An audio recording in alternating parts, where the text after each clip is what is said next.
What's up, Juventini? Welcome back to the AJC, your channel dedicated to Juventus, and it's a big one today, and do or die potentially today. That's what some of the rumors are stating around old Thiago Motta, and he's dialing something up today. What exactly that is, well, we see it in the comments. What about this 3-5-2 coming up? Look, the Conte rumors hit. And he finds his inner Conte and wants to try out this 3-5-2 now all of a sudden March 16th. Let's see what we got. But we got a lot in the news to tackle. We're going to have some fun. We got a cool little thing that happened yesterday, but for some reason not all of our AJC army got to partake in it. So I'm going to clean that up today. But we're going to have a lot of fun. Omer with me today. How you doing, brother? I'm fine. Not phenomenal, but mainly due to Juve. The rest is fine. Nothing going on. I forgot how long of a time we have between each podcast when there are no competition except for the league. So I took the time to finish my what's it called? The Taj Mahal, the Lego Taj Mahal. Have you seen it? Lego Taj Mahal. Yeah, absolutely beautiful. Nice. Just finished it yesterday. Yeah. So for those that don't know, Omer's a big Lego guy over there. Yeah. Tons of interesting stuff that I have. I gotta ask you, what's your favorite Lego piece that you've assembled? Starry Night, the drawing. There is a huge one I have here, all made out of Lego. I have the Imagi Castle and the Fender guitar. I have an original like Fender Stratocaster guitar with amp and all made out of Lego. Absolutely beautiful, but tons of other stuff. Like it. I like collecting it. Nice. One day you'll see it behind me. I'll make sure I have it all behind me one day. And we got the army trickling in here, and we got Mike saying, I love Sundays. AJC live, Miretti on the stove, and Calcio. Beautiful, beautiful stuff. All right. And yes, everybody showing love for the Lego, Omer. So bravo. And we've got everyone dropping in here. Ciao ragazzi from your. We got Alex P in here. Ciao everybody. Ciao. Pino saying Yamo Juventini. Forza AJC. And of course we got Seven here. And LJJ. Hello everyone. Hello everybody. And also we had an impromptu live this past Thursday. The podcast is out. That was with my friend Anthony Locascio from Australia, comedian. He had some hot takes, to say the least, and he also delivers them wonderfully, though, and he never comes without his own little personal backup, because he'll go into great detail as to why he's got each of those takes. It's great stuff. He also had one of the funniest bits I've heard when it says, you've got two moves. What's your first move with Giuntoli? And that one had me in stitches. Great stuff. And it represented our first audio podcast produced by the Talk Sport Fan Network, as we are now officially a part of that, an ever-growing team, probably over 70 podcasts. We are the first to represent an Italian club. There are some cool projects that could come around from that, and who knows, maybe, just maybe, you get yourself a round table Alberto tells those Prem heads what's up. Who knows what the possibilities are, but we're going to have a lot of fun, and we are happy to be part of the TalkSport Fan Network and be the first Italian club representation in there, all right? Now, as far as today goes, well, we start off with the Ultras, as the Ultras have bailed out, and this has split opinions from the fan base, a lot feeling that, yeah, this is the time for them to do that. Others saying that, no, doesn't make sense to do it now, doesn't make sense to do it like that, etc. But they essentially put out a blurb about just everything, their thoughts in general, saying that we will not be traveling to Firenze for this match. You don't deserve us. And they said at home, the silence will be deafening. And they continue that we are Juve. Some feel, well, Juve is fino alla fine. Others feel, no, it needs these drastic measures. One of the blurbs in there stated, there are no more words to describe this disaster. Omer, how do you feel about this whole thing? Well, the ultra issue is persistent. Like it's nothing new. They didn't need Thiago Motta to fail to do all this kind of stuff. I mean, we've seen it here and there in the past couple of years. I don't know what to make of that because, to be honest, like I was going, the Atalanta defeat, took a big toll. Like I was sitting for a long time thinking about all the issues Juve have. Some of it is the Curva and the fans, and both have like, good points to why they are angry with the club. Both you and I, and every other fan, and then that includes the ultras. Um, I don't think it's a worst problem right now that need to be taken care of. After reviewing all the problems, there are much bigger fish to fry at Juve right now, and we'll get there. But fixing those issues here and there around the club, but not addressing the bigger issues that affect it all, just doesn't solve anything. It creates tens of other problems that we need to fix all the time. So I'm gonna stay silent on that for now. I don't know if it has any bearing on how Juve plays right now, because I'd be shocked if they can play any worse. I just think that for me personally, it's like it's not. We're not at the be all end all here. Like, even for all my frustrations this season that I've been vocal about, it's like for me, you've got 16 changes as far as personnel went. You have a new coach that is an up and coming coach that doesn't carry a massive amount of experience. You've got, you know, injury struggles that have gone on. You've lost your best player. Yet we are in fourth. We're battling for this fourth. Is this the worst thing? Like, is this the disaster of disasters for Juve where Nope. you have to completely pull the chute on support? For me, no. Like, and a lot of it, they're like, well, no, this is June 22 for the moves he made. I can go back to the summer and back up all those moves all over again. So it's just some shit hasn't worked our way. So for me, I don't know. It just feels like the skin isn't thick enough for Juve. Like, sack up a bit. It's not to that degree or extent. It could become that, but I think right now it hasn't. And the thing for me is, like, you're at a point where we still have an objective there that is critical to where it could become a disaster where you actually lose it and stuff. But if you have a part to play that could help or boost things, I think you do that. I think you do that to help. Like, if I had the ability to do something that would help the team, I would try my best to help that. And I'm not saying that they should not take a stand.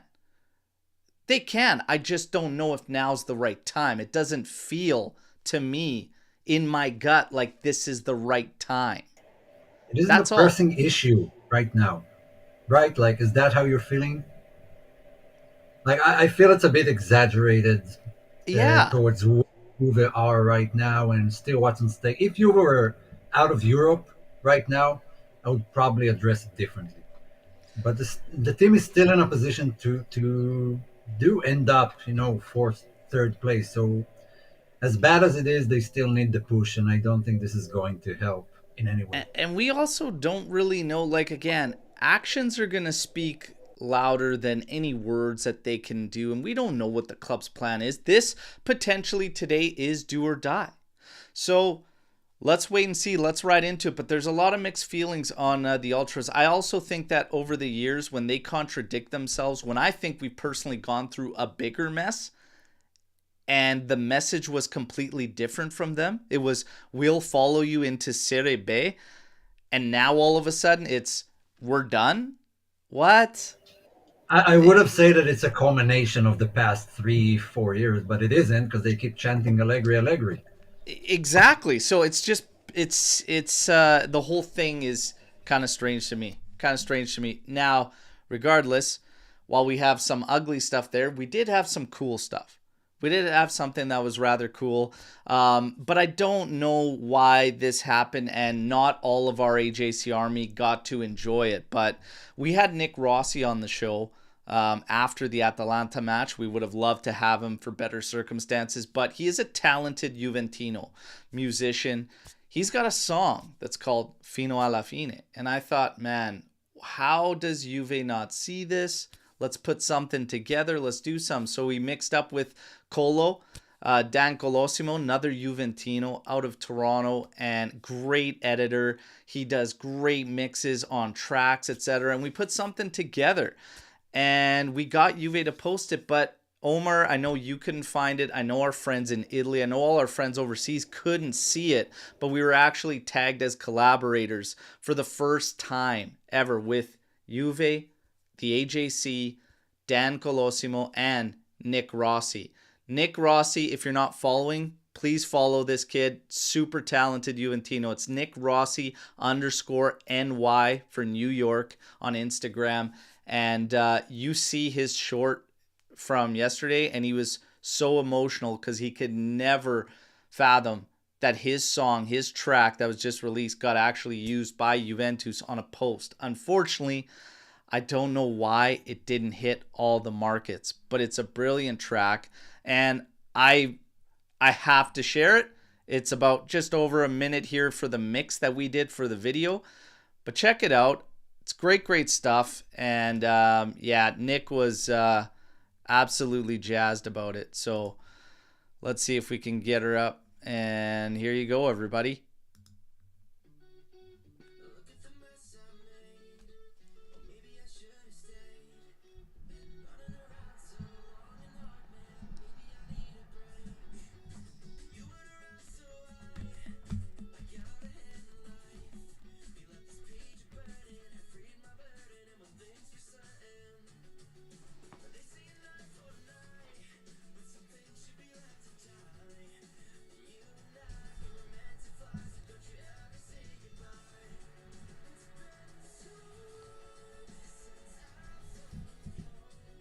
No sound. I can hear it really low. They're saying no sound. I can hear it perfectly. Ah. Ah, man, no sound. We tested it and it was great. Well, that's a shame. That's an epic fail. Oh, man. Rookies. Well, that sucks. We're a bunch of rookies. We tried to pick you guys up and it was unreal. They're saying low volume. I don't know. It was jacked on the meter for the thing. Oh, my God. I'm going to find a way. I'm going to get it all to you. You know what? We're going to just post it on our YouTube. So it's fine. Don't worry about it.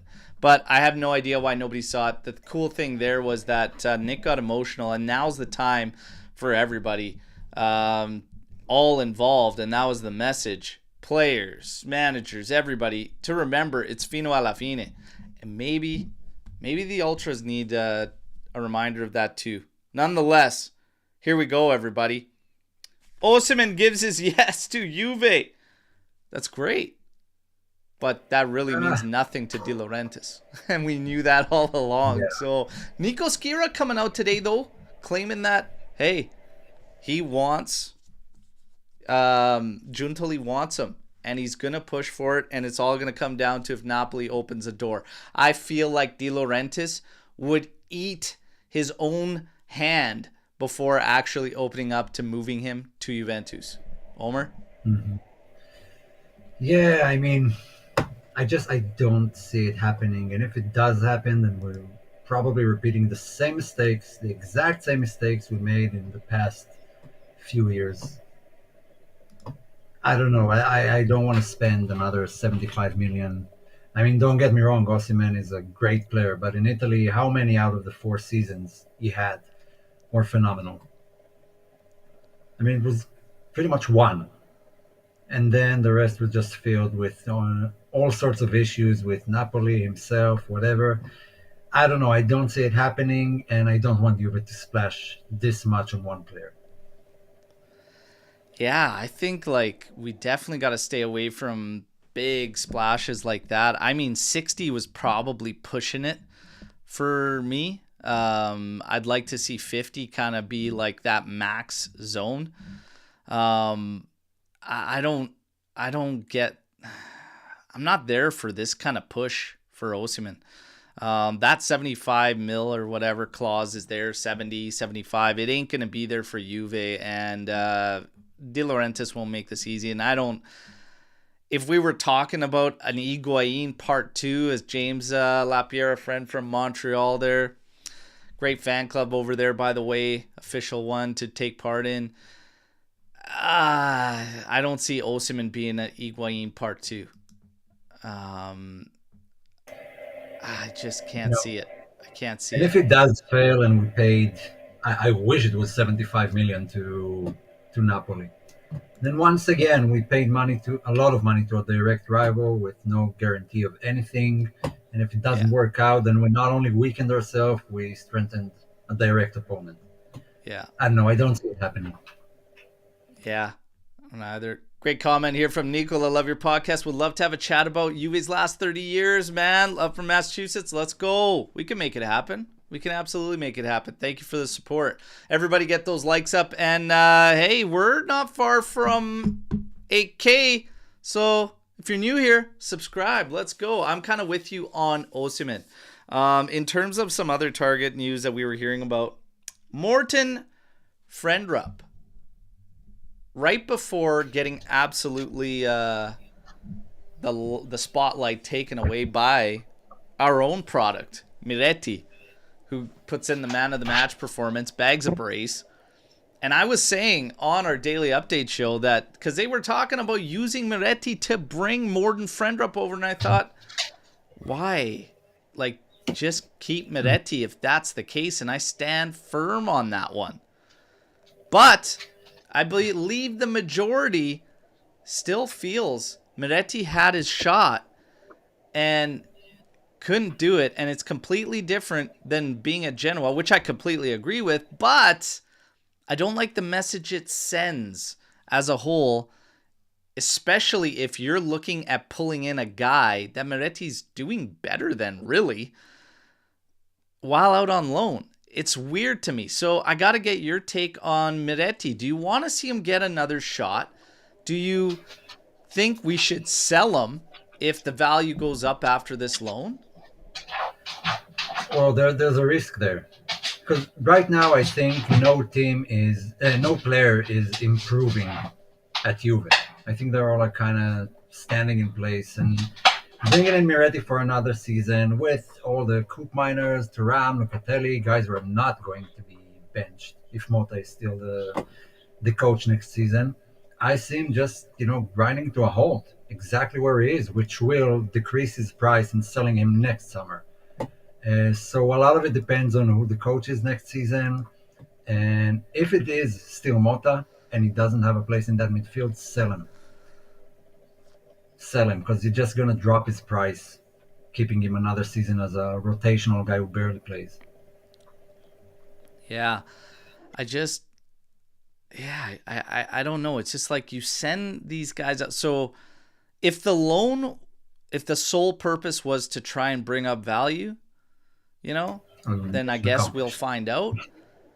But the problem I have is when you're looking at bringing guys in that don't push the needle when you own somebody that would bring just as much, if not a little bit more. That's where I start to have an issue. Like, that's where it's like, this isn't really making sense. So if it's a matter of pulling in a guy that Miretti's done better than while out there on loan, so that you can put that capital on the books and still have a midfielder come in, well, I think that's kind of counterproductive. At the end of the day, anybody that stays, anybody that comes in needs to be pushing the needle. What are we doing with lateral moves? If they're even that, arguably backwards. That's not gonna cut it, right? Especially not if you've got your books in line and you're gonna be sitting in a a better position. So for me, this Miretti one, if Frendrup's the play, makes absolutely no sense. If we're working on funds to attack a move like Tonali, I could stomach that. But if it's literally like you're bringing in Frendrup and so you could take the capital of moving Miretti, then I think it's lateral to potentially a little bit backwards. That's all. It makes no sense for me. Yeah. Absolute sense. So we got to keep eyes on this. And like I said, we had a long discussion with Anthony Locascio there on, and again, today is being said to be do or die for Thiago Motta. And many feel that Giuntoli should be there as well, right next to him.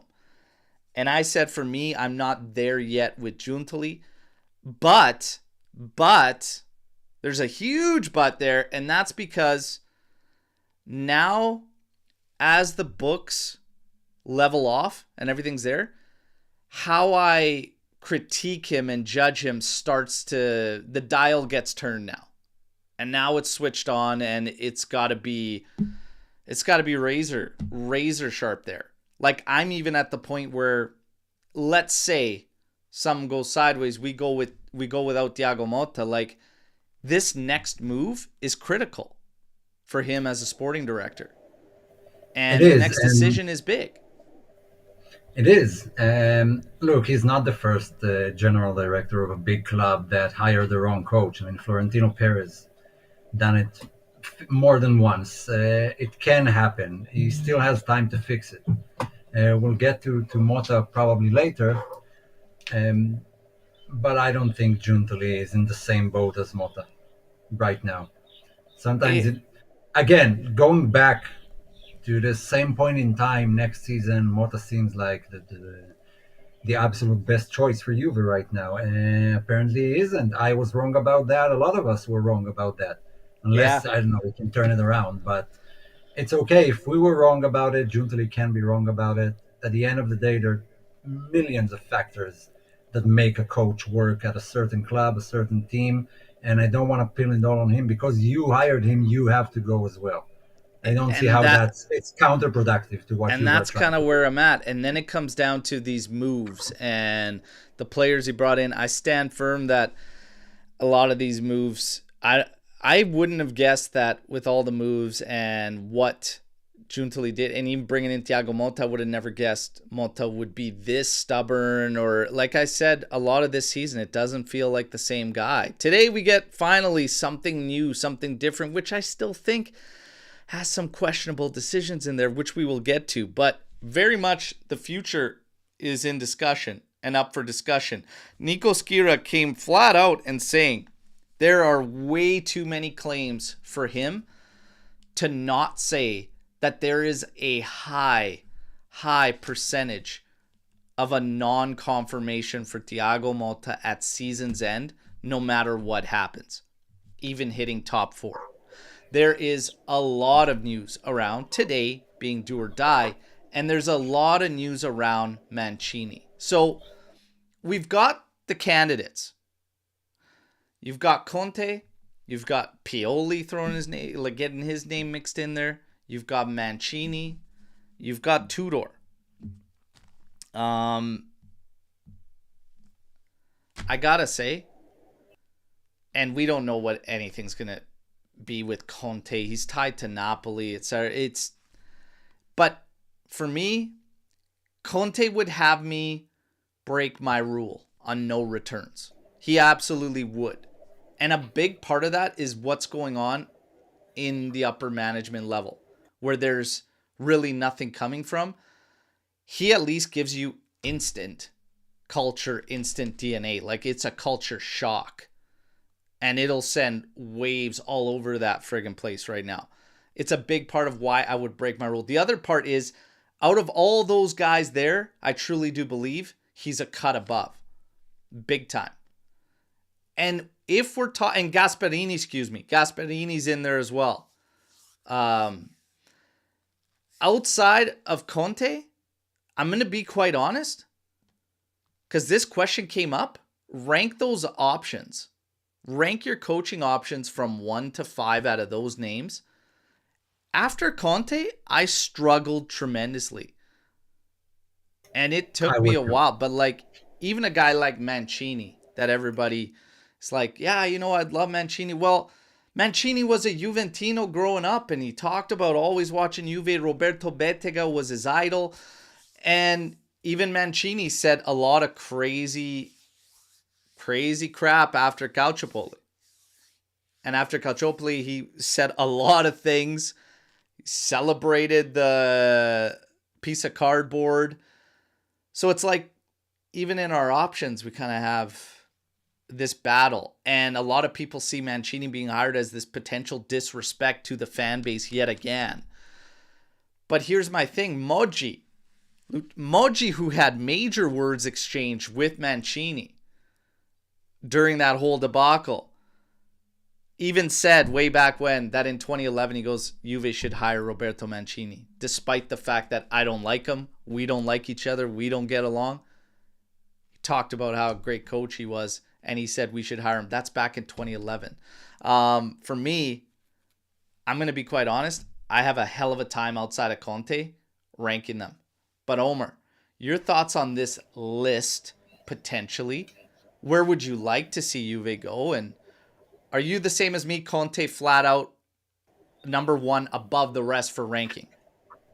Yeah, yeah. I have a lot of reasons for it. Again, we'll get to that later because it is some storm the barn questions for everyone. But absolutely, Conte. After that, like it's super hard to choose because they all have reasons why it can't work. On the other hand, what do I know? I mean, Mancini could be the guy that we need right now. I mean, time will tell. It seems like it with Motta last season. Apparently, it isn't. So, looking at all of Juve's problem right now, Conte seems like the perfect fit.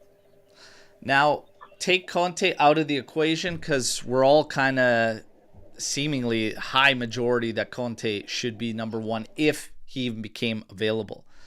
Take him out of the mix. Rank the rest in order of who you'd like to see. Gasperini, Tudor, Pioli, Mancini. Are we talking about next season or just an interim if Motta gets sacked? No, like moving on with. Moving on with. I want to say Gasperini just because of more experience in the league and now in Europe too. I think Mancini after that. Who are the other guys? Gasperini, Mancini, Pioli, Tudor. Pioli is an interesting one. Tudor, not so much right now. So yeah, Gasp, Mancini, Pioli, Tudor. Yeah, I've got big question marks on all those next ups, and I would probably have to agree Gasp would take second, although I have major issues, A lot. I have concerns, tons of not issues. issues, but major concerns around that. But I have concerns around all the rest. I actually think Pioli's a pretty underrated coach. He was never an issue at Milan. And I would tell their fans that on a weekly basis. And now we're kind of seeing it's far from a coaching problem at that club. But many say hell no to Pioli. That's fair. I think he's actually an underrated guy. But Mancini,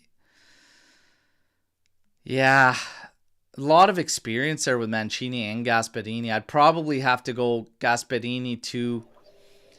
I'd probably swing Mancini 3, despite, all the words, all the stories, all the nonsense, etc. I go Mancini 3, and then I'd probably go You know Pioli what? before Tudor. You know what? I would agree. Just looking back at his career, so he got like an Inter after everyone lost points, which they were pretty much handed the next few trophies. And then City, overspending City, still a pretty amazing achievement, but it's easier when you have unlimited funds. And then like Italy is the one that sticks out, but national teams and clubs are very, very different things. Now, Again, no one of these choices kind of excites me. Just if those are the options, it's not easy to choose, to be honest. Now we got a lot of feelings coming out over this coaching thing. A lot said if it ain't gonna be Conte, I would keep Motta over all the rest of the guys linked. How do you feel about that statement? Um, okay, that's a 180 from me, but I wouldn't. Like, today is what you wrote here, do or die. If Mota doesn't manage a win today, for me, he needs to be sacked immediately. Because there are just too many red flags and zero progress. Nothing this season gave me the feeling of like hoping this team will pull it back together or something to hang on to. If they do this or that, then they'll win. Nothing. We've just been tons of inconsistencies. Mainly the players. Like who is in form right now? And in what point during the season did we have like 5 or 6 players in form? Yeah. Yeah, a lot due to injuries. I got nothing to hang on to be honest. I know I'm at the same place where I don't really think you can continue. I haven't just seen enough. There's still fans out there preaching patience. Nothing will happen in 1 year. How is he at fault? And then when we talk about these other clubs, when you talk about, even if you want to bring up Pioli and claim that he wasn't the problem at Milan and hasn't been, you can look at a club like Roma where coaching has not been really the issue. Ranieri's doing a great job now, but I'm sure that head office is going to come to fruition again with issues. Is Juve at the same point? Because some are saying we're already there where coaching isn't the actual issue. But I don't. I do agree to some To degree. some Like, extent. To some yeah, extent. I have like 11 points why that might be right, which will pose again questions for the Storm the Bond because I want everyone in to hear everyone's Yeah. opinions. So again, I won't go into it now. We'll go to it after we'll recap the match and Yeah, preview the match. it's gonna be very, very interesting. I have not seen enough of a foundation, of a base, something to give me enough confidence to say, yes, we can move forward. And I think today, with what we're gonna get, is probably a key indication of the issues, the struggles, everything that's kind of gone down and happened. All right, The because we are going question to preview the is, game. We're going to the take a look question at is, it. do you want to fire him? Like, do you want not fire him, but Juve to draw the line that this is not acceptable, no matter who you are, no matter at what point of the season it happened. This is unacceptable because Look, that's what other clubs are putting out there, like Roma. you've again the build, like we're talking about a final objective remaining here that is bare minimum. Like it's not an achievement objective. Like getting top four is like a must. It's not even an objective. It's just like you have to do this. To Our claim that future it's an depends on that. objective or something you were after right from the beginning is just very low ambition.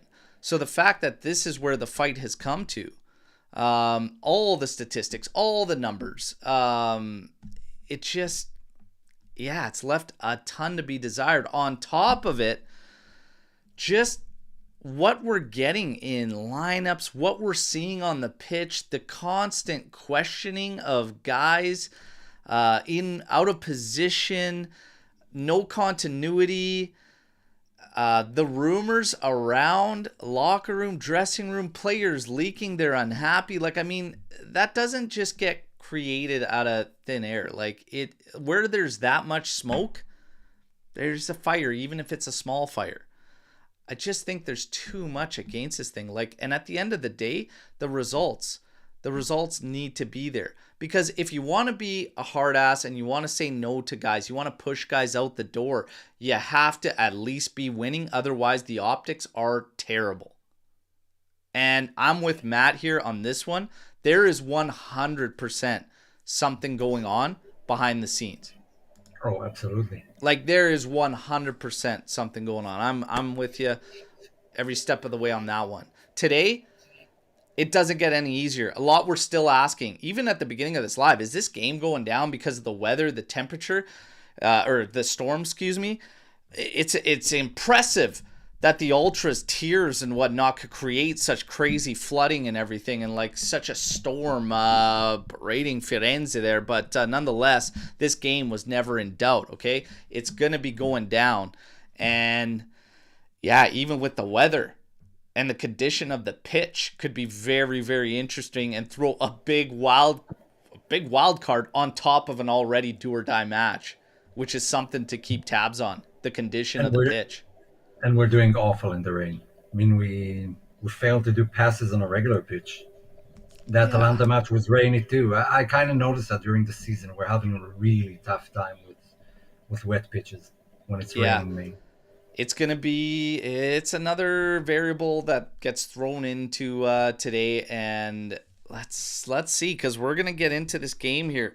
For Fiorentina, they're on eighth with 45 points in their 28 outings. They were on course for top six, but all of a sudden a run of just one win in their last 5 games has kind of derailed momentum. They're even at the point of talking about relieving Palladino, which to me is crazy because I don't really understand the objectives of that club if they were to do that. He had an incredible start to the season. Incredible. And there have been injuries and stuff that have kind of crept up.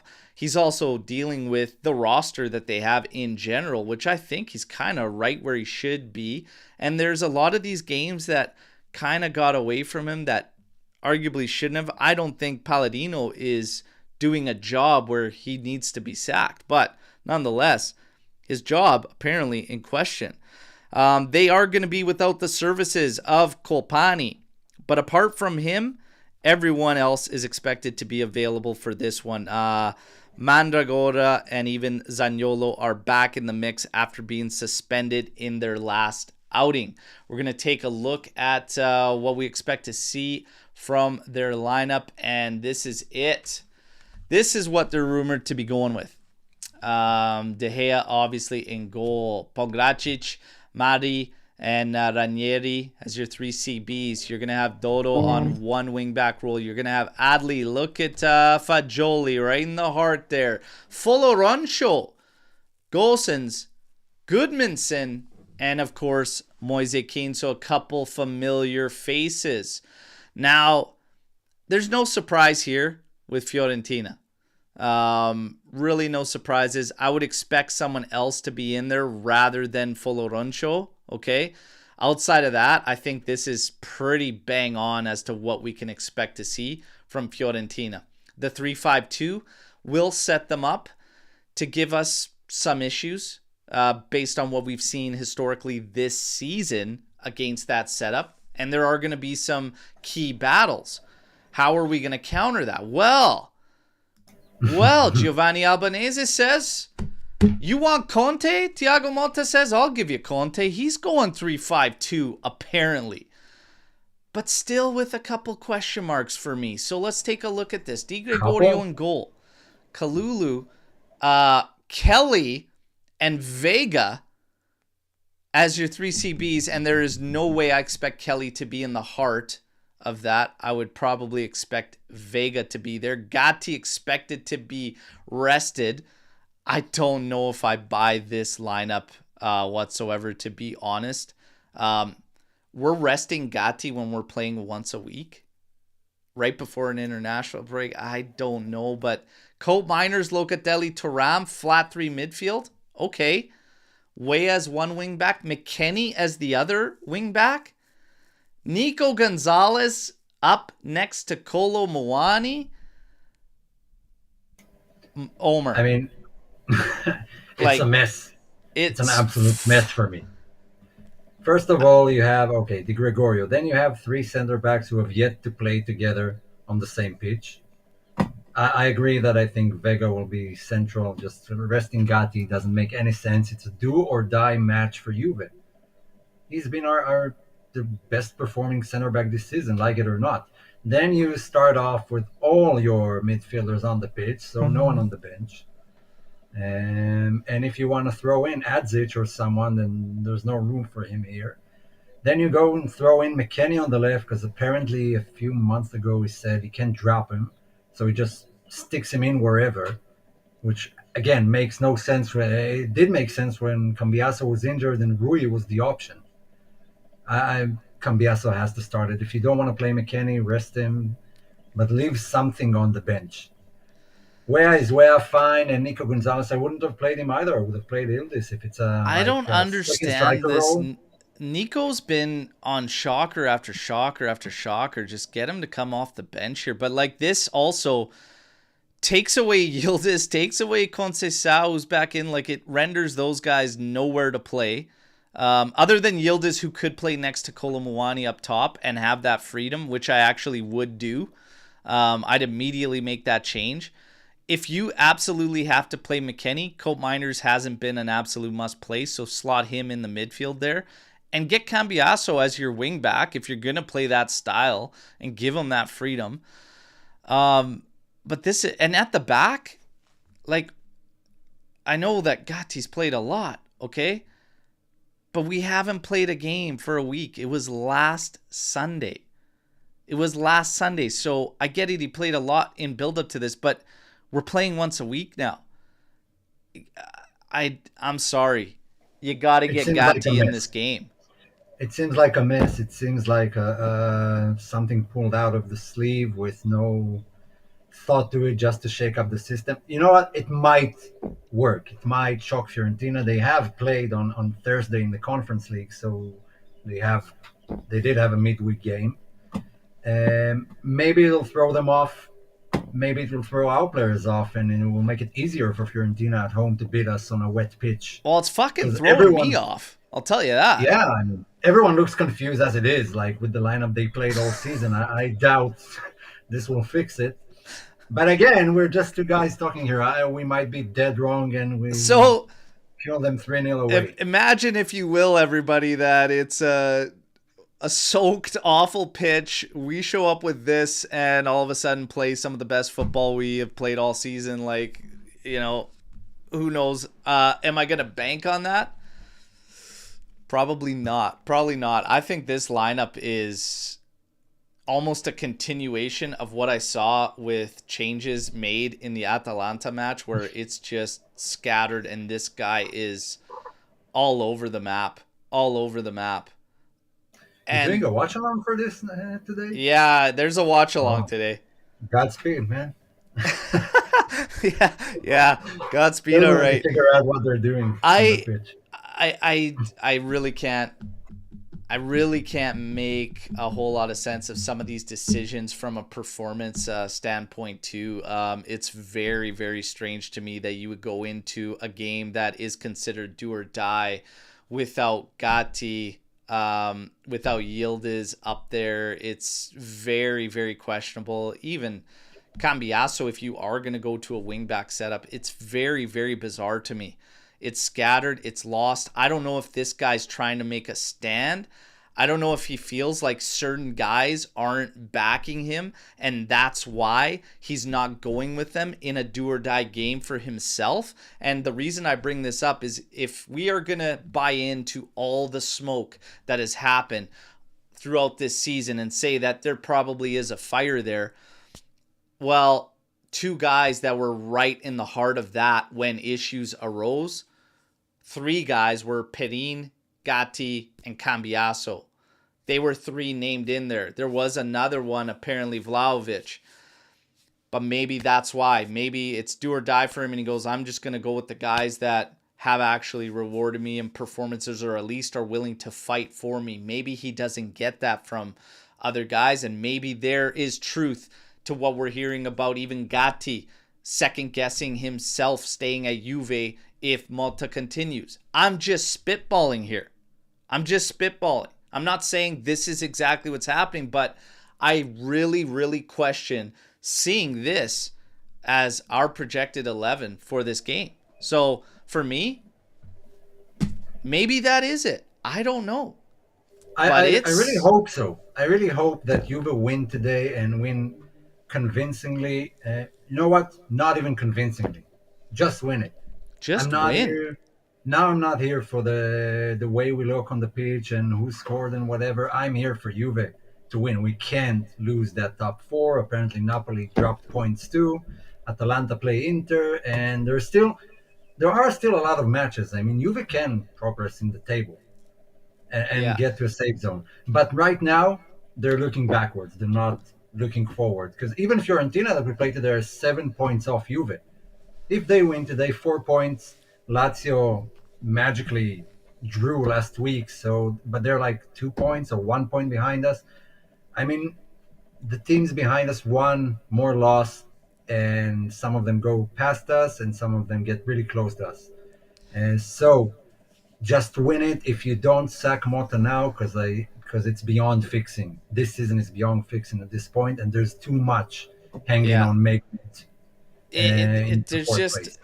this is going to be a very, very interesting one to see how this plays out. The other part of this is that it's so frustrating that it comes down to a do or die. You're going to see something that you haven't seen all year, which is also just wild to me. Wild to me, and really tells a story about a guy that has been called a one-trick pony this season. That it comes down to this, and now you're going to see something new. I don't know how much confidence I have in that. In the grand scheme of things, you guys are right. Win. Just win at all costs. There are fans, we've seen this before over the past 3 years, hoping for a negative result, because if it is do or die, then Motta gets a sack. That will not be me. I want this team must finish top four, or we are in a lot worse state. So for me, win. It's always win. Every game you go out there. I don't want this team to move on from coaches. I don't want that to happen. But you gotta get results. So win. As far as the key stats, some of the key stats going into this one, Juve obviously coming back from their worst and heaviest defeat at home in Serie A since 1967, the match against Atalanta. We can't not, kind of think about that and the weight of that on the back of their minds going into a tricky, again, probably waterlogged, soaked pitch in Firenze, a team that plays us every time like it is for the championship, and having that game as your last match going into this one, amidst all the turmoil, amidst having no traveling support there, whatever, like, everything is stacked up. Everything is stacked up. The mentality that we've always questioned in this team, man, it's going to be put to work 10 times over today. 10 times over today with this one. Because, having that defeat to Atalanta. You didn't set yourself up too good for this match, Yeah. and for the end of the season. We're not set up well. We still have no idea what our best lineup is. Yeah. So,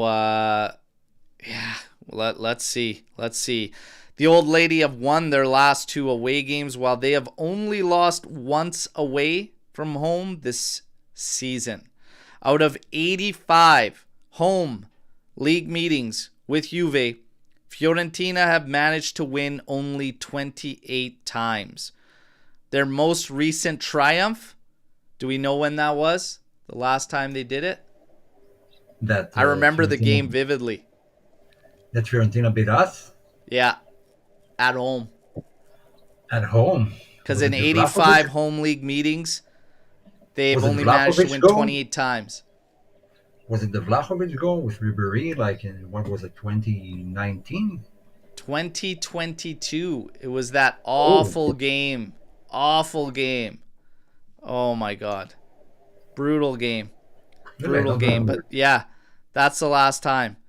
Fiorentina have experienced a turbulent run in 2025, recording 4 wins and 4 defeats in their last 8 in Serie A. They have reached the quarterfinals, though, of the Conference League for the 3rd straight season after overturning a first leg deficit against Panathinaikos. So they'll have that to at least go into this one. They're going to have some familiar faces that are definitely going to want to stick it to Juve, I think, with how things shook up. But I don't think Keane will, but I think Fagioli will. I think Fagioli will definitely want to kind of do something. I think Keane knew that he had some issues. He spoke pretty candidly about the demons he was battling and just needing a change. But he's still going to put everything out there. He's having a good season. I don't know. It's time to put our money where our mouth is, everybody, and it's time for the prediction challenge. This is a final score and 2 tiebreakers, and I'm going to be quite honest. I have no idea what the hell I'm going to say. I really don't. This lineup threw me for a loop. On top of everything going into it, I don't really know. Omer, where are you at? Even before that, I was going to go with a Fiorentina win. Yeah, just it doesn't seem like you were in the right place to win this super important match.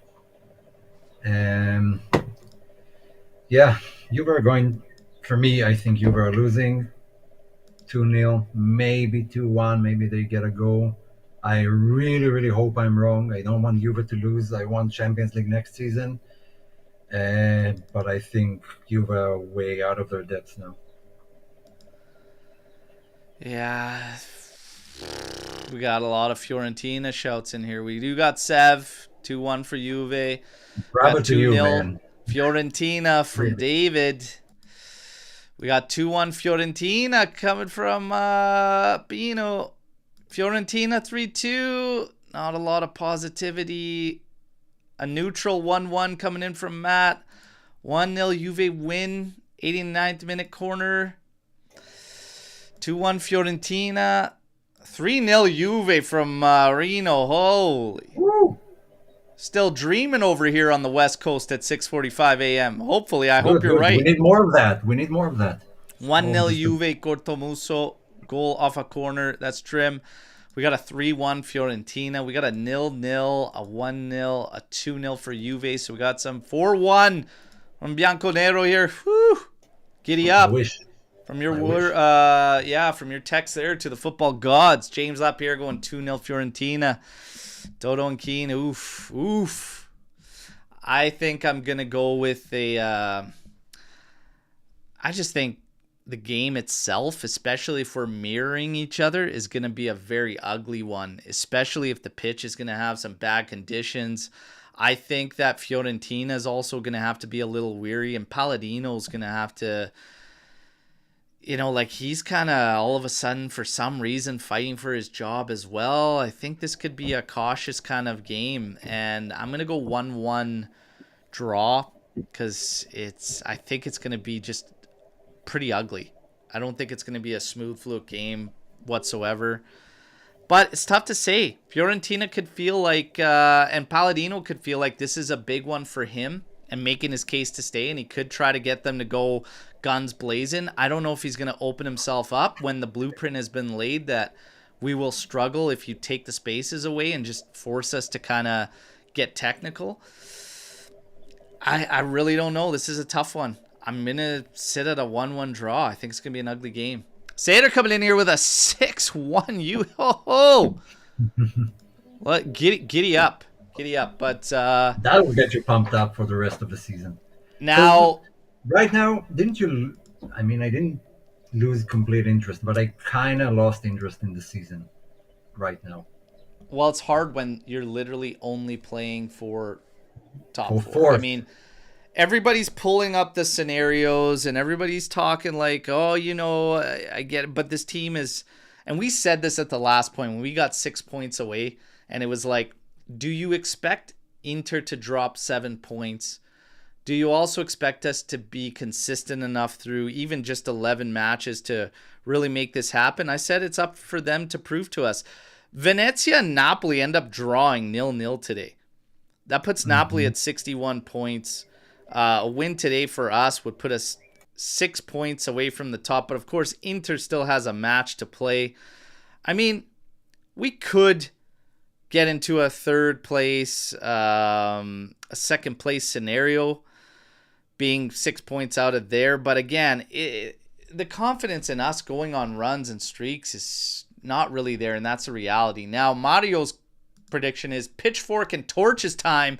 2-0 Juve loss. I gotta put you on the spot here. Is it time to immediately say goodbye if we lose today, Omer? For me, yeah. Yeah, Yeah, absolutely. I'm with you. I think that's a move that just That's just the last chance. I think Motta knows that that's the last chance. It's the most must-win game we had all season. yeah. And so yeah, absolutely. I want Juve to finally draw that line, and they couldn't do that for a few years for financial reasons. But no, enough's enough. You gotta draw the line where something is unacceptable, and for me, this is unacceptable for Juve. Not the position in the table. Juve can be fourth. Okay, it happens. It can happen for multiple reasons. But the way the teams are playing in Italy and the amount of points they are dropping, and just the overall look of the team, and all the stuff behind the scenes, the players' departures. I mean, I'll get to it soon. But all in all, yeah, I mean, there's only one solution. It clearly doesn't work. Gotta know when to Vincenzo make your says mistake. even a tie and he should be sacked. He might be right. I'm not gonna call out a tie because, okay, depending on what happens in the other matches, what Lazio do, what Atalanta and Inter do, but again, it's minor details. The general feeling Yeah. is Motta needs to go, and the sooner the better. So loser draw anything but a win. And he's out Welcome expected. to Now Juve. David's saying, come on, Berto. He's saying these spineless directors don't have what it takes to fire him. I think there's a very questionable decision to be made there. Going back to the candidates we talked about, I don't want to rush into Mancini and making that decision right now. I really don't. Bring Montero back. Man, I'm totally against pulling Brambilla away from the next gen. You leave that guy there. Magnanelli, I don't even know if Magnanelli will draw up the intestinal fortitude it will take. The remaining games, if you make this decision and you do sack him, it's going to be guts, blood, sweat, heart, grinta. Like, that's what you need. Like, tactics and shit, all that, like, it's going to be bare bones, simplistic. Just fight for every inch on the pitch. I don't know if Magnanelli is that guy to do that. It's going to have to be someone that could come in that can get a reaction. Somebody like, and I don't know who the right guy is, but I'm just saying it's one of the difficult decisions facing them. But I do not want to see them bring somebody in that they have to commit to.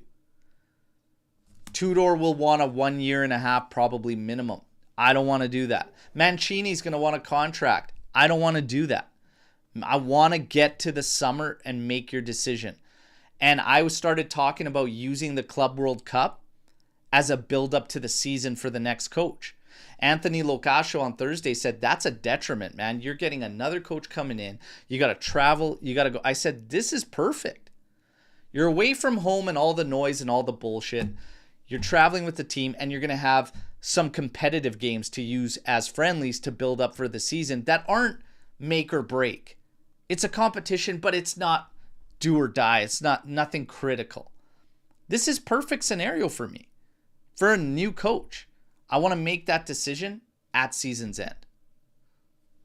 Let's see. Montero.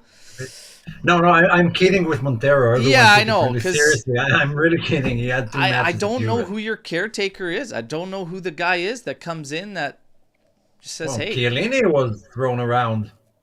What do you think about that? Because people, like, he doesn't even have a coach's license.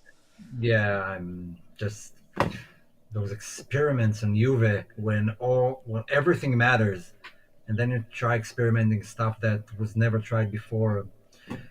No for me. I know Chiellini, like from watching him. I don't know him personally. I tell you this, great guy, great captain. I don't know how his coaching is. I just don't. After seeing this, let the players coach themselves. Because this kind of feels like almost that. Okay, let them coach Okay, themselves. We're going to if get you to had Storm wait, the wait. Barn. So Storm the Barn, first one. If you had to pick one of those guys, one from the team now, to do like Viali, like be coach manager, who would it be?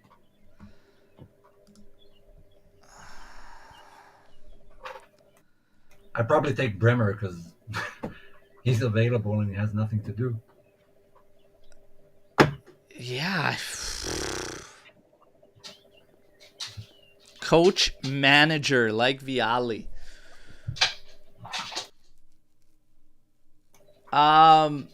Yeah, that's a tough one. I have no idea. Maybe Di Gregorio because he's the one staring at these guys all match and could probably be like know who he wants in front of him and to do what. And he actually has an adequate replacement. Yeah. Yeah. Maybe that route. Crazy. Crazy. Conte is not the guy. He is a one comp merchant and he does nothing for us long term. What? Win one Scudetto and then we are again on level 0? Are you level 0 when he leaves though? I don't believe that. And I think this season has gone a long way to show that even he has gained not so much maturity, but a little bit of humility in the sense that he broke away from his 3-5-2. He's gradually brought it back, but he's mixing it up between 4-3-3 and 3-5-2. Conte, and let's be clear, for me, I don't know why we're thinking about all these comps when you can't lock in at home. Get your domestic thing locked in, and then you evolve, and then you want to grow. So for me, it's... I don't even think he cares. Like I think he'll come to Juve no matter how many competitions we're in. Even if we're only in the it league, won't matter Conte to him. No, come. he'll come. But Yeah. in terms of, he's only doing good in these comps. And I will say this, with Inter, they completely outplayed all their opponents. And that came down to player execution.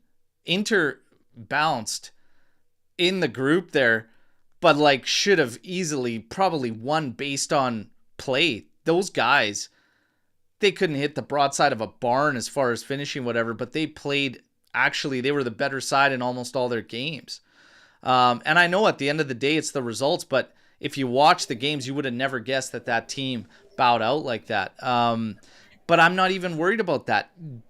2-3 years to establish something which we've been chasing for years. Get the base. We don't have that luxury. We just get don't. We had it. Yeah, get the base and get things going, and then it's how do you move forward from it? How you evolve? How do you grow? You got to win at home first, though. You got to start winning at home. I mean, Conte has improved every team he's been in. That immediately.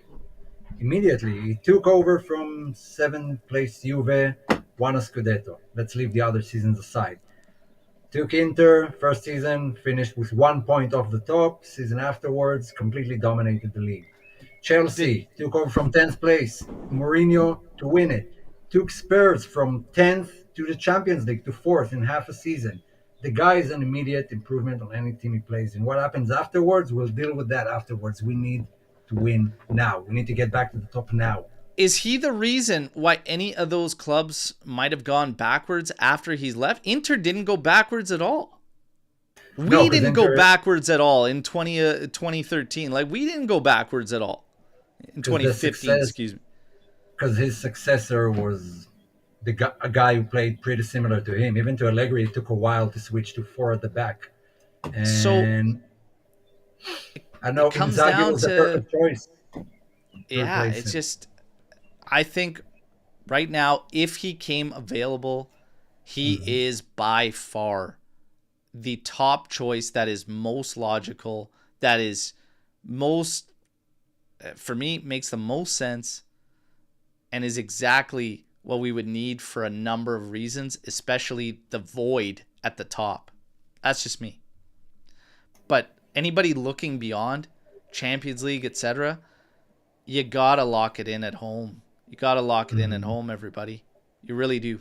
Guys, get those likes up. We're gonna keep rolling with Storm the Barn. if you get Miretti back with Motta's mid three, who do you sit? Luca, Thuram, Big Mac? Miretti for me would be if you wanted to play like, I've always said this guy should be a 10. Like, he should be a 10. He should be an advanced midfielder. But if you're not going to play in that, yeah, I don't know if he just flat 3 mid, not advanced. He's got his drawbacks. But he could be a very useful tool and not necessarily having to sit anybody, but as a rotational piece. That's all. I don't think you sit really anybody. That's all. I don't know. I don't think he's like the. And I'm also not the be all end all. We have to bring him back. I'm just saying if you're looking at a Morden Frendrup, makes no sense to me. I mean, Koopmeiner's last season was better than what Miretti is right now, and he still flopped. Nothing guarantees me that Miretti is gonna, take what he had at the Genoa and continue from that spot at Juve. I mean, nothing gives me the impression that it can happen right now. So yeah, I mean, we're not signing the best midfielder in the league. We're signing a guy who, again, needed Vieira to really start performing. He didn't have a successful start of the season. He is improving now. I don't know if he's benching anyone. No, Again, and he doesn't have to. Great rotational player for now. No, he doesn't you bring have in to. a rotational piece is fine. Yeah, this is my whole point. Matches. Who is Morden Frendrup sitting? Probably nobody. So keep the kid that you actually sent out on a loan that for me actually could be useful, especially when you've spent all year searching for a 10 and refused to play the 10 that you actually do have. As an advanced midfielder, stop force-feeding McKennie there. Stop force-feeding Koopmeiners there. Like, Miretti would be the guy. Again, if the option is Morden friggin' Frendrup. If the option was Danny Olmo, okay, forget the damn thing. But we're talking about Morden Frendrup to Miretti. I know what I would rather take. That's all. Absolutely. When is Jurassic Skanga Part 100 getting released globally? Oh, man. Old Skanga, always taking hits. Always taking hits. But somebody brought up earlier in the show, I don't think we've won since he's been on. Mm-hmm. We might have to fact check that. All right? We might have to fact check that. Omer edition. Mm-hmm. Juve wins 7 out of 10. Ties 3, gets top 4, and the squad plays good ball. Do you keep Motta? At least until Club World Cup. That's a very short span of time to change my opinion. I don't know. I can say yes, I can say no. It's meaningless because it does have context to how the matches went. Juve plays good ball. Okay, what does that mean? We can play good ball and win narrowly 1-0, and we can outscore everyone in the league. Lots of questions about it. I don't think I would, because I don't see it getting better just because of all the behind-the-scenes stuff. So yeah, I don't think I'm keeping him anyway. But I was wrong about hiring him, and I will probably be wrong about keeping him or sending him away. Yeah. I gotta say, it would have to be a drastic change in play and attitude and consistency. Like, it's got to be consistent. Like, if there's even gaps of like just the lows that we've seen and they hit in that 10-match span, I'm probably not changing my mind. Like, it's got to be like almost a complete shock, like a lightning bolt just struck this team. That's how big the change would have to be for me to get any kind of confidence. It has to be something that we look at and we say, okay, we can go with that to next season. Okay, we have some sort of a system. Let's buy players that fit whatever worked out in the last 10 matches. So yeah, we have to see them. So let's see. Anthony coming in here saying Motta out. I would have fired him after the Empoli loss, which was crazy considering the lineup that we were playing. But Drin, if we sack Motta, we will 100% regret it. We Gotta might. say, I We gotta might. say, I'm not feeling that. I'm just not. But to each their own. To each their own. Salut, Alberto. And yeah, Skokie coming in here. Great to see you. Hopefully, see all of you on the watch along, all right? Because this is going to be one hell of an interesting match. PSV Empoli and then Atalanta embarrassment was enough for Matt. Yeah, it would take one crazy, crazy turn of events for me to really feel confident moving forward. What's the deal with Gatti and Motta? I missed this plot line. Oh, it's been rumored for a long time that Motta's had issues with players in the dressing room, and Gatti has been rumored for a while that this whole extension has kind of like frozen because of him looking at alternatives if Motta should remain. So yeah, that's kind of where we're at. And that's what the scoop is. Now we keep it rolling here. Pierre, if Juventus brought in Conte at the beginning of this season on a scale of 1 to 10, how confident are you that we would have brought home a Scudetto with this squad? I'm 100% sure it would have kept us in the race. As far as the Scudetto goes, in a season like that with all those matches, let's say he had the same injuries, yeah, I'm a 10. I'm a 10 that he would have matched my expectations domestically, which is be in the top two. Mm-hmm. I'm a 10 on that for confidence that we would have at least been fighting for it, which is all I wanted.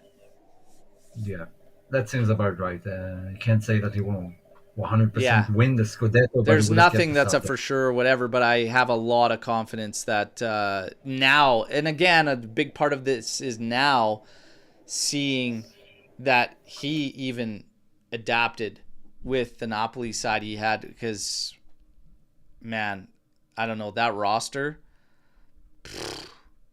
I don't know. It's crazy to think that they are where they are and they kicked Kvaratskhelia to the curb without even replacing. Like, that's actually crazy. When you think that Rachmani has been the main heart of the back three for a long time because of Buongiorno being injured, and Juan Jesus is in there friggin' playing as a mainstay in their back line, like, all of that is wild to me. Politano is killing himself on the pitch. Yeah. Killing himself. Fucking Politano. We sack Motta and you have to pick between Gasperini, Mancini, or Tudor. Who do you pick and why? Personally, I go for Mancini because he's already respected by the Italians on the roster. We kind of already answered that. I mean, those are three of the four we were discussing earlier, so I won't change my answer.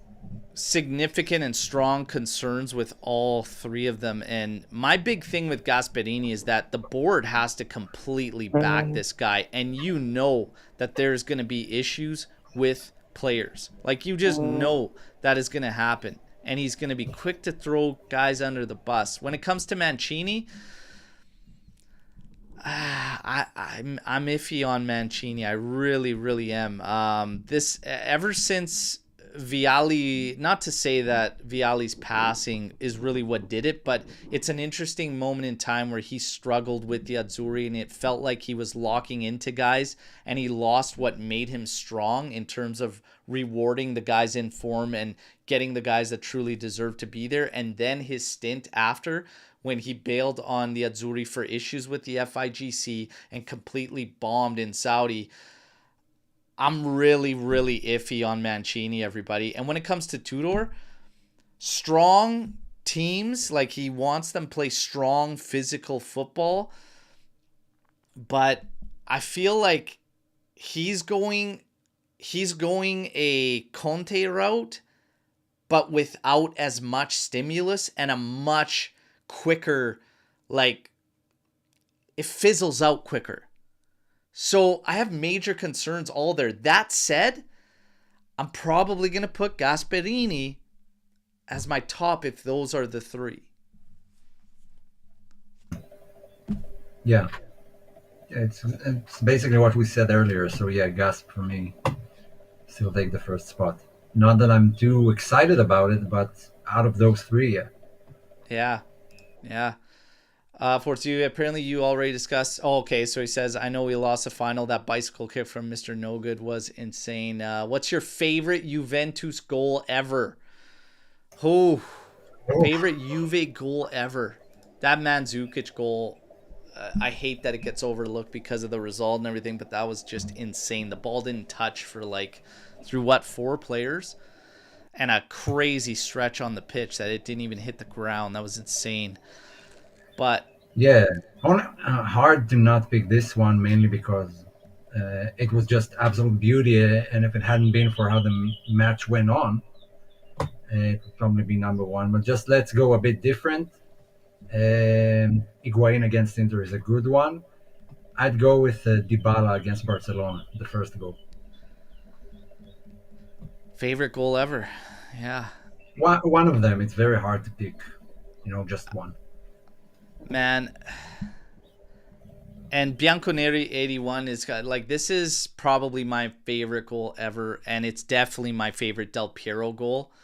That goal against our opponent today, Fiorentina. Yeah, I haven't That seen it was live. absurd. That was absurd. I remember watching and just being young at the time and just jaw drop, like, what the heck did we just watch? Like, I mean, how many my, strikers ever make a goal out of that in one touch? it was ridiculous. It was, and it's not Ridiculous. like he beat a scrub. You got a good goalkeeper there. It was an intense game.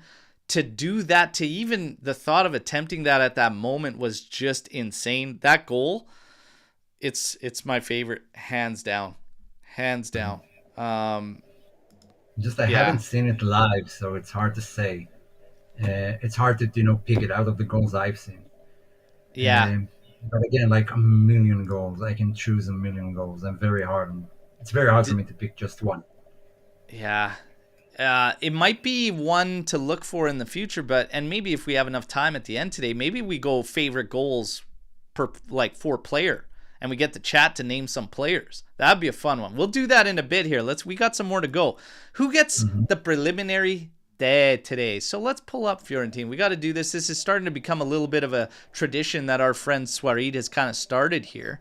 So let's By the take a way, look at. why isn't Komutsu in the lineup? In this lineup? He should be in there. I expect Yeah. Komutsu to play. Um, Hmm. who do we give that preliminary day to? I think Dodo. I don't know why. I just don't like the guy. You don't like him? Is it the name? Is it the hair? No, no, he hasn't. I don't know why. It's the way he plays. It's nothing with the way he looks. I know Gosens. I kind of hated him at. I mean, he's a R- good player, but I hated him at Atalanta and at Inter. Former Ryan's got the Interista. friendly fire going at Motta today with the day. You know what? Maybe if we see that lineup, Folorunsho. I could see it. Folorunsho. Gosens getting the day. Dodo, a lot of shouts for Dodo. I mean, should it be Dodo? I kind of want to go De Gea because I don't want him to put in a game. Remember that last save? He's made some crazy saves the last time we faced his team. I kind of want to throw it at De Folorunsho. Gea and match in here. We got one for Zaniolo, might be coming off the bench, but he's come back from suspension. He might even start. But Dodo, yeah, let's go there, and we're gonna pronounce it doo-doo here today. So there you go. I'll pretend I can't pronounce it. So doo-doo, it's yours. It's yours. Yeah, filthy animal. RB, if the top 4 goes down to the wire last day, how will you react if we, 1, do get top 4, 2, don't get top 4? Well, number 1, I'm going to be stoked because if we get it, because we need it. It's simple. If I don't get top 4, if we don't get top 4, I'm going to lose it. I'm going to be absolutely pissed. Absolutely pissed because in my opinion, this team has underachieved throughout this season, and top 4 shouldn't have been this intense for Juve, in my opinion. So I will be furious if we don't get it. Simple. Omer? Yeah, I think it's the same answer. for me right now. Again, depending on the context and how it looks on the pitch and how did we get there, but it's not a good sign any way you No. slice it. And I mean, in the moment, if it came down to the wire, because this came up with a season, with the Pirlo season, I believe, when it came down to that loss and everybody's watching after the match we played and then celebrating, it's a celebration that's more relief because it's like, Yeah, holy Christ, like it came down to this. It's not a celebration that like, oh my God, we did this. It's a celebration like, holy, thank God, you know? It's kind of more that feeling, right? yeah. Let's see here. We got Joe coming in here. I'm sorry, I'm a bit out of touch with the current situation at Juve. Is this game do or die for Motta? It's rumored to be, Joe. It's rumored to be that if we do not get it done today with a victory, It he is could for us. potentially be gone. Yeah, for most of the chat here, not most, but some in the chat here agree. Yeah. Like think this is the way to go. If he doesn't win today, then out tomorrow. Yeah. Yeah. Will you guys bring Simone Inzaghi if he were to be free?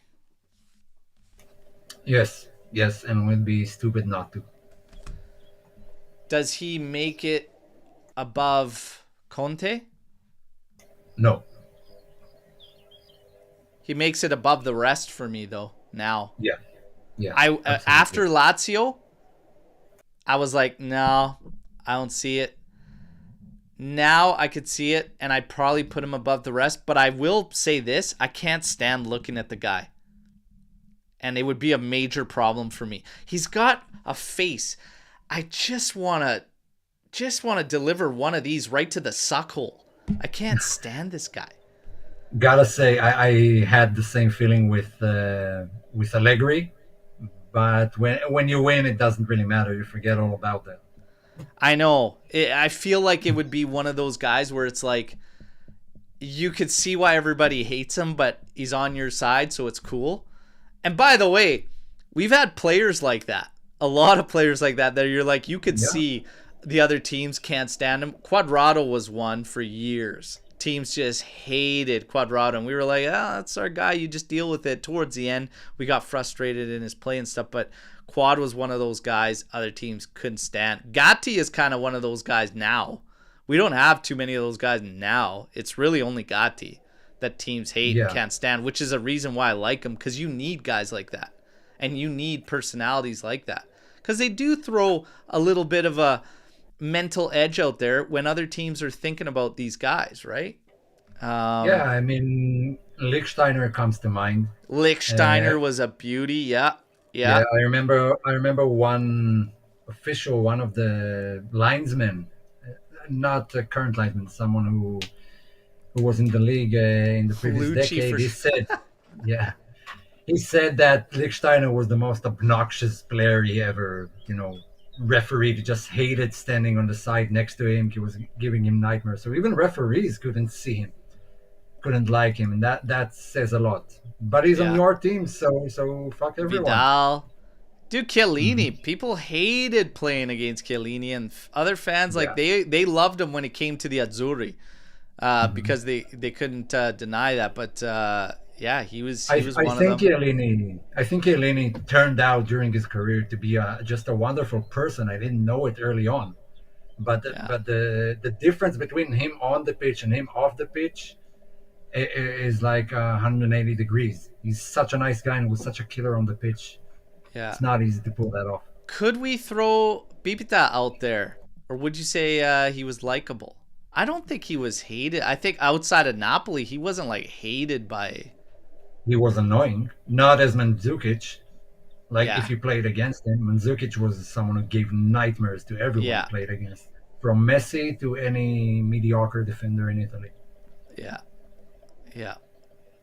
Now, Omer, this one's for you. How many more cigs are you smoking this season? Cugino Eddie has in his intake has increased by a pack a day. Oh my god. We gotta help Yeah, you out. We gotta get that lower, Eddie. yeah, it definitely increased. Look, during matches, I don't usually smoke cigarettes. Take it however you like. So it doesn't happen during matches. But the aftermath, yeah, I smoke more.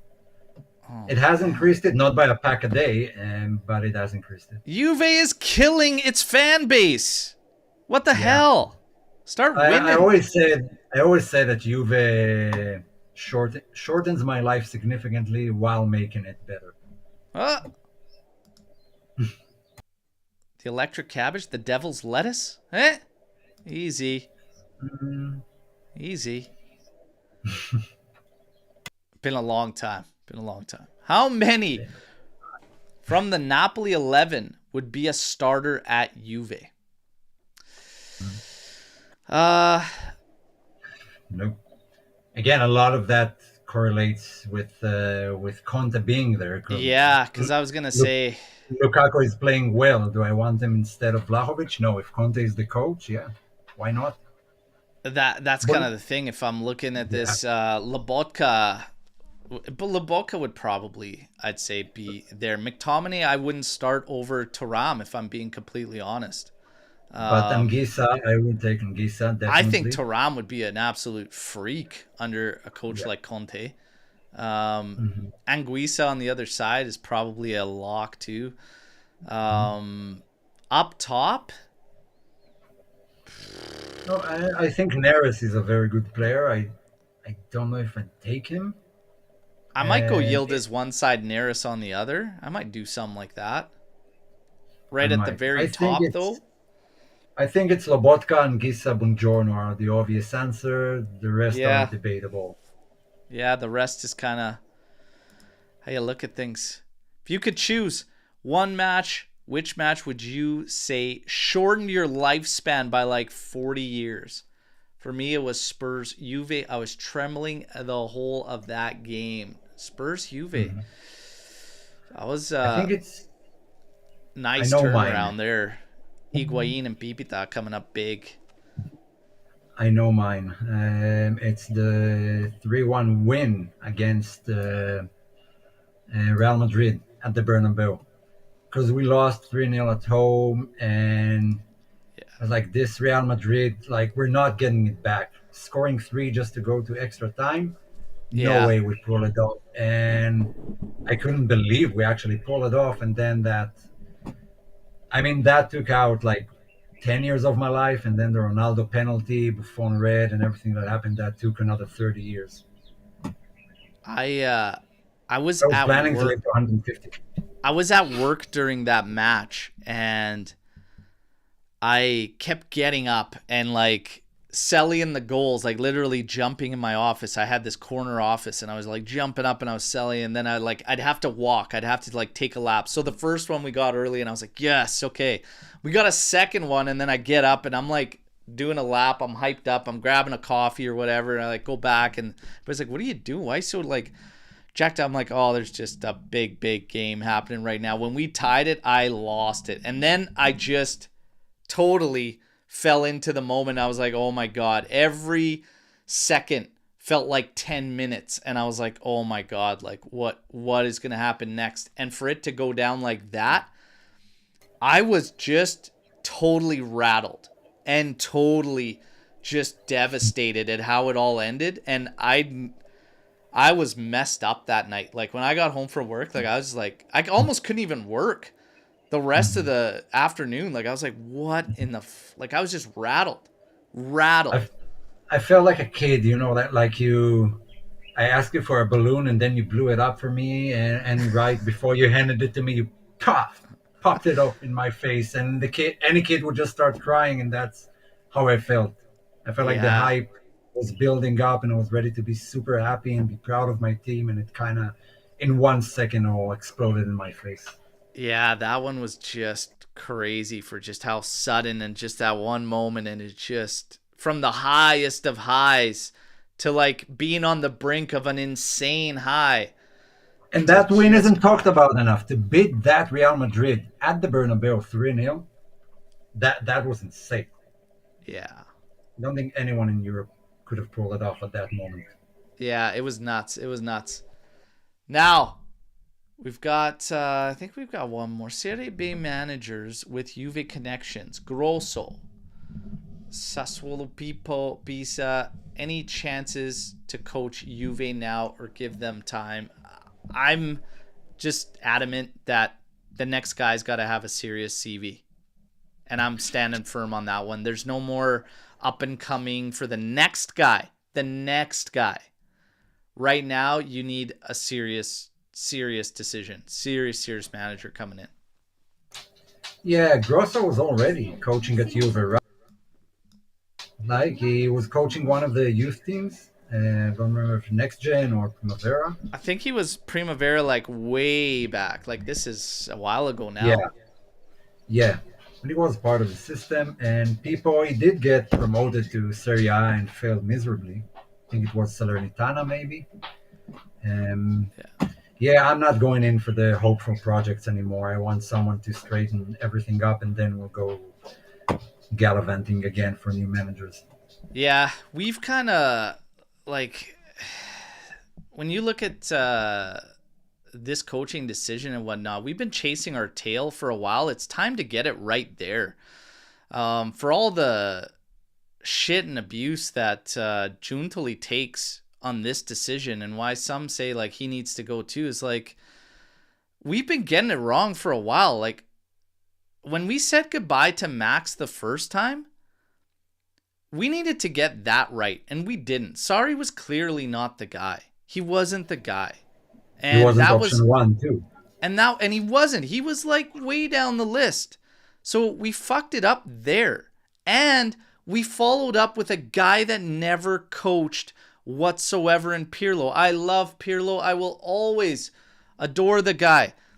But no man should ever have his first coaching duty at the first team of Juve. I know that he finished with 2 trophies. I get that. And you can make the argument he should have got more time. I argue he should have never, ever been hired in the first place. We've been fucking it up for years now. We've got it wrong. And we have passed on Conte multiple times, to Vincenzo's point. Because when he went to Inter, he waited, and that was drawn out because he wanted us. He wanted us at that time as well. We need to get it right there, and we haven't for a while, and it's one of the biggest things. We have problems above and upper management. We need a solid team assorted there, but we got to stop whatever. We haven't made a clear decision in what we're chasing.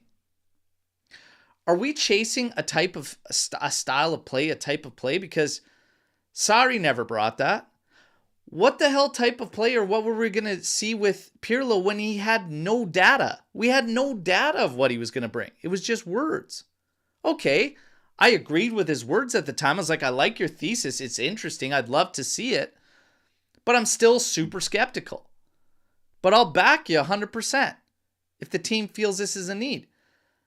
Then you get into going back to Allegri. So we're obviously not chasing a style of play. We're chasing results, but even that was struggling. And maybe he was the right choice because of what was to come, but he might not have been the right choice at that time. So we're just chasing our tails. But it's time to lock in. And then the shitty thing about Allegri 2.0 is you had financial issues that you couldn't even back the guy properly anyways. So it was almost a waste, because if you're going to make the argument for Sarri, for Pirlo, we never backed them. They never had one window. You might as well have no windows if you got the windows that Max did. Because it was practically nothing. You got a splash January signing of Dusan Vlahovic, who we're starting to find probably wasn't a coaching thing, you know? I don't know. Yeah, I just think we've been so scattered there. That's a good segue to my Storm the Barn. It's sort of a two-part question. What we talked about earlier. And I told you after the Atalanta loss, I was thinking a lot about Juve, the organization in general, and everything that goes wrong in too many things. go wrong. Some of them are Motta's doing, some of it is management doing, some of it is inherited from the previous management, previous managers, and whatever. And so, like the captain swap, and the all the relationships with the players, the way players leave. I mean, it's not one or two guys. It's a lot now. Now it's Gatti. It was Vlahovic. I mean, it's always someone else. So Yeah. something about the player management is awful. J Medical, who's been operating awfully for now, I don't know, 5 years maybe. All the Prisma investigation and the financial troubles we had, the youth system are actually a good thing. Leaving players inside the lineup no matter what, after saying McKennie, it's hard to drop him. Yeah, but don't play him in positions that don't suit him when you do have available players there. Confused players on the pitch, and no grinta and no sense of anything tactically, no chemistry. Players don't get anywhere. I mean, how many players have improved in the past 4 years at Juve, who have done great for their clubs before they came to Juve? I don't know, the relationship with the crowd, with the ultras, everything that happens at the stadium. No one is trained on corners, on how to score set pieces. I mean, it's too much of a mess to say it's only the coach responsible. So my question to you, after the past 4 or 5 years, my questions are: Are Juve our impossible place to work in right now? Because we've probably all been part of bad organizations who are not working properly, and you just can't work right. And is every coach now coming into this specific situation at Juve is just set up to fail? Because Well, it goes way beyond manager for me. It's the top. It's something at the top that has to change about all well, those that things. goes to the fears that some have that we're turning into a United. Yeah, which isn't a good thing. I know some are saying we're not yet united, but we are heading there, just It's a directionless. slippery slope. So are the managers set up to fail? I mean, I mean, no matter who you sign now, is he going to fail because of everything that's going on at Juve that this is he why I has say nothing to the do the with? circumstances are all very, very different across the board with all these managers. I mean, you have managers that are at odds in hiring Sadi and what they want to see and what they wanted to do. The second you go back to Allegri, you pretty much have undermined the people that are next to you. That was for Agnelli. And he probably should have just said, see you later to both. I'm going my route or getting you guys in, because it seemed just completely broken. And then you have this awkward thing going on between office and manager and whatever. It was just strange. But even Pirlo was like, what are we doing? What are we doing? But Allegri 2.0 couldn't get back because of financing. So that's a big circumstance. Now you have Giuntoli that's brought in Motta, and he's backed him financially. So, like, he was in there the whole way with all these picks and stuff too. So is that really that difficult to work with when you're given options at the summer, and then, like, we go out of our way and we get these guys, and then all of a sudden you can't make anything out of not just the guys that were brought in, but really even the guys that were here before?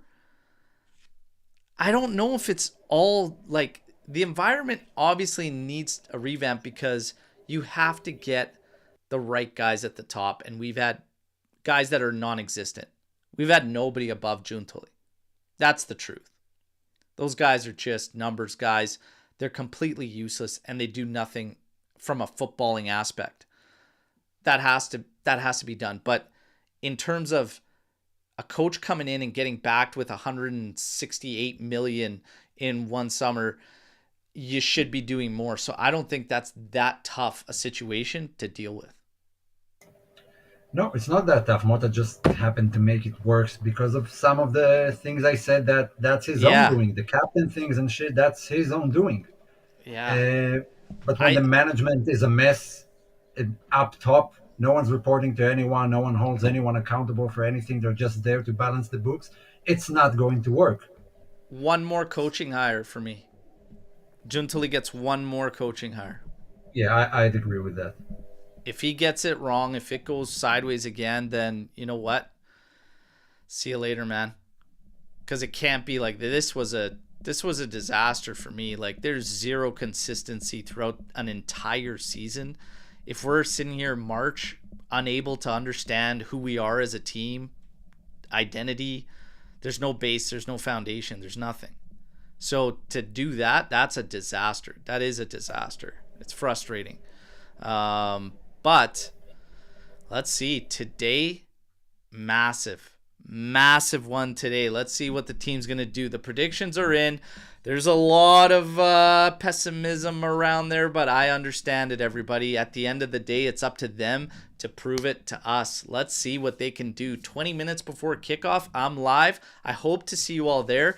This live session, yeah, it's just a bit of a mixed bag for feelings and everything. And some feel Motta's not getting a fair shake, but I think there comes a time where somebody has to start with the standards. And you've got to establish some standards. You can't just set objectives, miss out on all of them, and say we're going to continue. That is just, you just can't do that. You just can't do that if you're serious in any way, shape, or form. Time, again, you have to earn that time. Time is not a luxury big clubs can afford, unless those big clubs are ready to fall, in my opinion. So you want your time? Earn it. Earn it. There's a reason that there's, and in most standard jobs across the board everywhere, I don't know what it's like for other continents, etc., but I know here it's pretty straightforward. You get 3 months probation period at any job you start. So, hey, he's got a contract. It's going to cost us $22 million, him and his staff, to cut out of it. But hey, it's a probation period. For that. It's a probation period. Gotta earn that time. Today, things are stacked up, but Ultras didn't travel. Team completely on their own. And you know what? Maybe they need that. Maybe they don't. But I ain't going anywhere. So 20 minutes before kickoff, let's reconvene. Let's see what he actually goes through with the lineup. Because that's freaking wild. That's wild what I'm seeing right now. Motta's going rogue maybe. Let's see. Do or die? We all feel that way. So let's see. Omer, absolute pleasure as always, brother. All right. Great stuff. And again, everybody watch along 20 minutes before kickoff. Like the video. Subscribe to the channel if you haven't. No matter what. Fino alla fine. Forza Juventus. Big one today. Let's see how it shakes out. Ciao tutti.